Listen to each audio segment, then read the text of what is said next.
There are suggestions that Rishi Sunak, the Chancellor, now needs to become a little more proactive. One cabinet minister reportedly telling the Times. There are suggestions that Rishi Sunak, the Chancellor, now needs to become a little more proactive. One cabinet minister reportedly telling the Times newspaper the need to cut VAT to stimulate the economy. And a second cabinet minister telling the paper cutting corporation tax, it would, quote, raise more money. How much truth is there to that, and what needs to happen? First up, Morgan Schondelmeier, who's Director of Operations at the Adam Smith Institute.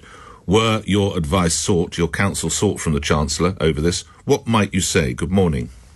Good morning. There's a few things that we can look at from the Chancellor side, but then also larger government policy side.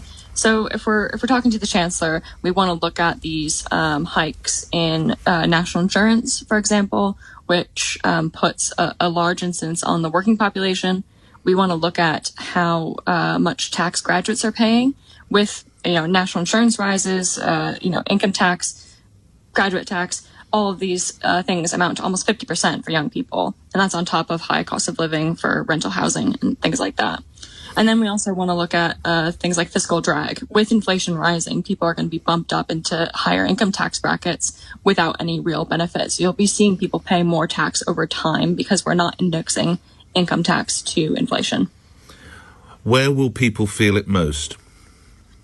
People are going to feel it most in a number of ways. They're probably going to see higher prices in the shops. Obviously, we're seeing an increase in energy bills, which is going to be the main driver of this cost of living crisis. And then we're also seeing it in things like childcare and housing. And these are the costs that people, can't avoid if they want to, have families and live the life that they want. So all of these things kind of combine into a perfect storm of high cost of living.